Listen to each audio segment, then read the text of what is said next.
deliberadamente, porque de verdad creen que se van a ir al infierno. Es decir, este asunto sigue como en la Edad Media, que muchas personas iban donde el sacerdote a darle dinero para rescatar a la abuela del purgatorio. Hermanos, es de locos. Entonces hoy en día muchos cristianos creen a rajatabla y fervientemente, y esto es algo que tú lo puedes comprobar. Dile a un evangélico o a un católico que el infierno no existe y se molestan.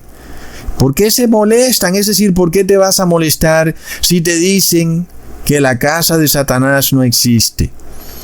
Pues deberías ponerte contento, pero estas personas se molestan, fervientemente se molestan, cuando se enteran que el infierno no es un hotel flamífero en donde las almas en pena van a estar siendo torturadas eternamente, como dicen los católicos, las ánimas benditas del infierno, los angelitos chamuscados.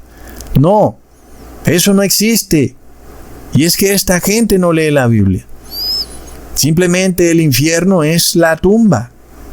Y los que compraron un tiquete al infierno, compraron un tiquete a la muerte eterna, al ataúd eterno, no a un lugar de candela perpetua. Y esta es otra sátira, que los cristianos son los que más predican que el infierno es real. No son los de la iglesia de Satanás, sino que son los cristianos. Ellos quieren convertir a Satanás en un ser eterno. Y es que ellos no pueden entender que Satanás no es eterno. Y quieren que Satanás les dé la vida eterna, porque de esa forma podrán vivir con Satanás eternamente en el infierno. No es bizarro, hermanos, es bastante bizarro. Cuando tú le dices a estos católicos y evangélicos, mira, el infierno no existe, literalmente enloquecen. Sus dientes rechinan, te dicen, estás loco. De igual forma, pasa también con el pastor Armando Alducín. Como todo buen pastor evangélico, él se enloquece cuando tú le dices que Satanás no es eterno, cuando él escucha la verdad bíblica de que Satanás un día va a morir para siempre, que va a ser arrojado al lago de fuego. Eso a él le molesta. Es de locos, hermanos. Y es que nada de lo que predica esta gente tiene lógica ni consecuencia con lo que piensan y hacen. Todo es una completa confusión enloquecida. Vamos a suponer que los impíos no mueren, ¿ok? Supongámoslo. Vamos a entender que viven eternamente en el tal lugar de llamas eternas, el paraíso del demonio. Supongámoslo. Pero si eso fuera cierto, entonces Cristo, ¿por qué tuvo que morir por los pecadores? ¿Por qué tuvo que sufrir la muerte cuando Él ni siquiera pecó? Ahora resulta que los impíos no tienen que sufrir la muerte. Van a vivir eternamente con Satanás en el hotel de las llamas. Me parece como que bastante injusto, ¿verdad, hermanos? Cristo sufriendo en el madero y muriendo, y Satanás nunca sufriendo y nunca muriendo, porque este ser ni ha sufrido ni ha muerto. Y según los cristianos nunca va a sufrir y nunca va a morir, porque va a hacer siempre lo que a él le gusta, que es hacer sufrir a otros, pero él nunca sufre y va a vivir eternamente. Pues eso es lo que quieren estos cristianos.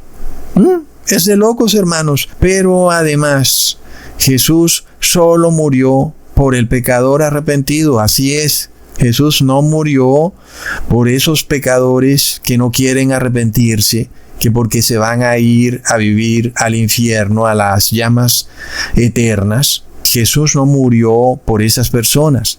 Ahora es cierto, como se dice, que todos somos pecadores, claro que sí, pero unos pecadores se arrepienten, otros pecadores no se quieren arrepentir, que porque van a irse al hotel de las llamas eternas, al infierno. Sin embargo, resulta que tanto pecadores arrepentidos como pecadores no arrepentidos, ambos van a sufrir la muerte, ¿verdad? Al igual que Cristo sufrió la muerte. Pero solo uno va a resucitar a vida eterna, solo uno, tal y como Jesús lo dijo. Y ese es el pecador arrepentido. Leamos en Lucas capítulo 13, versículo 2 al 3. Respondiendo Jesús les dijo: ¿pensáis que estos galileos, porque padecieron tales cosas, eran más pecadores que todos los galileos? Os digo, no. Antes, si no os arrepentís, todos pereceréis igualmente. Yo pregunto, ¿verdad? ¿A qué muerte se refiere Jesús cuando Él dice que aquel que no se arrepienta de sus pecados morirá igual que un delincuente, como esos delincuentes galileos? Porque las personas tienen esta forma de pensar, que si un delincuente muere de alguna manera horrenda, pues es porque se lo tenía merecido. Al parecer esos galileos murieron de una manera horrenda y muchos fariseos pensaron que se lo tenían bien merecido. Pero Jesús les dice: ustedes no son mejores que ellos, y ustedes, si no se arrepienten, van a morir igual que ellos. Ahora, la gran pregunta del millón es: ¿a qué tipo de muerte se refería Jesús? ¿A una muerte física o a una muerte espiritual? Porque para la Iglesia católica y evangélica pareciera que Jesús solo habla de una muerte física y no de una muerte espiritual, ¿verdad, hermanos? Y de nuevo, recordemos que tanto pecadores arrepentidos como pecadores no arrepentidos, ambos van a morir físicamente. Es algo que todos sabemos. Jesús no tiene que decirnos eso. Está a plena vista. Tanto delincuentes como personas buenas se van muriendo. Algunos se desaniman cuando ven esto, porque hasta los buenos se mueren primero que los malos. Es algo que comprobamos, por ejemplo, con los apóstoles. Ellos murieron también físicamente, igual que los fariseos. Así que este pasaje bíblico no puede Jesús estar hablando de la muerte física, porque entonces no nos ha dicho nada nuevo. Pues ya lo sabíamos. Entonces, cuando Jesús habla de la muerte de los impíos o del pecador no arrepentido, sabemos que se refiere a una muerte espiritual. Por tanto, sabemos que sí existe la muerte espiritual para aquel pecador que no quiere dejar de pecar, porque piensa que va a vivir con el demonio en el hotel de las llamas eternas, en el infierno. Y todos los impíos y pecadores no arrepentidos van a morir de la misma forma, es decir, van a morir eternamente cuando sean arrojados en el lago de fuego. Es así de sencillo. Por eso el mandato es a que te arrepientas lo antes posible, porque tú no sabes si mañana te vas a morir. ¿Lo vemos, hermanos? ¿Acaso tú sabes lo que te va a pasar mañana? Nadie puede saber el futuro, hermanos. Y lo mejor que puedes hacer es arrepentirte hoy, no sea que mañana mueras. Entonces, vemos que Jesús nos enseñaba en ese pasaje bíblico que la muerte espiritual sí existe y que aquel que no se arrepienta y muera va a morir eternamente. Primero la muerte física, luego sigue la muerte espiritual. Y no hay otra forma de interpretar esto que Jesús estaba diciendo, ¿verdad? Entonces, ¿cómo pudiera alguien pensar que los impíos van a vivir eternamente en el supuesto infierno? No es posible, mucho menos el demonio. El destino de los inmundos, los que no purifiquen su templo, es la muerte eterna. Esa es la segunda muerte, como está claramente descrita en el Apocalipsis. Y amigo evangélico, amigo católico, amigo testigo de Jehová, al igual que los judíos o pentecostales, en fin, pregúntenle a sus líderes religiosos por qué nunca les han explicado en qué consiste eso de la muerte segunda. Pregúntenles. Recontra mega plop. Ahora, este curioso asunto no acaba aquí, porque nosotros sabemos que el Papa de Roma perdió su poder temporal en el año 1798, cuando ocurrió la Revolución Francesa y el Papa fue capturado por Napoleón Bonaparte. ¿ok? Luego Napoleón Bonaparte firma un concordato conocido como el Concordato de Fontainebleau. ¿Qué tal mi francés? Está bueno, ¿verdad, hermanos? Resulta que ese poder temporal papal fue como que restaurado a medias, es decir, que el Papa como que volvió a recuperar sus propiedades, sus cuentas bancarias, su oro, sus piedras preciosas y su copa dorada. Pero él aún no podía volver a perseguir herejes como le gustaba hacer, por lo que no se puede hablar de una restauración del poder papal, o como dice Apocalipsis 13, de una sanación de la herida de la bestia. Leamos en Apocalipsis 13, versículo 12, y ejerce toda la autoridad de la primera bestia en presencia de ella, y hace que la tierra y los moradores de ella adoren a la primera bestia, cuya herida mortal fue sanada. El Papa de Roma recibió esa herida mortal cuando Napoleón lo despojó de sus estados pontificios y lo mandó a la cárcel. Plop. Sin embargo, en 1801 vuelven y firman un concordato y entonces el Papa se reactiva.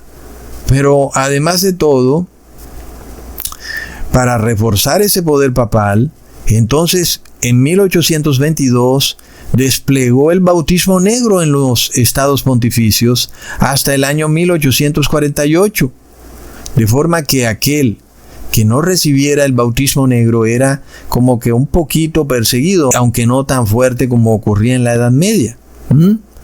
Entonces, ¿qué pasa? Luego, el 20 de septiembre de 1870, el Papa Pío IX, quien también había pasado decretos para imponer el bautismo negro, terminó ahora sí perdiendo sus estados pontificios, de los cuales el Papa se creía ser el rey. Aunque él no era rey, se suponía que él era obispo, pero el Papa de Roma quería ser al mismo tiempo obispo y rey. Y de repente se quedó sin sus estados y ya no podía ser rey. Pero el Papa dijo, yo no me salgo de aquí, no me voy para ningún lado. Y entonces le dijeron, ok, bueno, quédate ahí en el Vaticano, en esas 44 hectáreas, pero ya sabes que no puedes irte para ningún otro lado. Entonces, en el año 1929, el dictador de ultraderecha, caballero de Malta, Benito Mussolini, firmó con el Papa el Tratado de Letrán, donde ahora el Papa era otra vez rey de un pequeño estado. El Vaticano, el país más pequeño del mundo, que tiene apenas 44 hectáreas. Y entonces como que volvió a recuperar un poquito el Papa de Roma ese poder político, aunque de nuevo aún no tenía su poder perseguidor. Así que el asunto es curioso, ¿verdad? Porque una revolución ocurrida en 1798 le quita el poder político al Papa, y luego el Papa quiso restaurarlo ¿cómo? Con el bautismo negro. Y eso nos recuerda esa revolución que ocurrió en el 2019 en Chile, cuando al presidente Sebastián Piñera se le ocurrió subirle al pasaje de metro solo 30 pesos y ¡plop! Se desató un terrible malestar social. ¡Qué cosa tan horrible! Le subieron 30 pesos al pasaje del metro y es algo que se fue extendiendo y llegó hasta Colombia. Y luego, ¿qué ocurrió casi un año después? En diciembre del 2020, se anunció el descubrimiento del bautismo negro en contra de un supuesto virus, y el 8 de diciembre le imponen el 666 al primer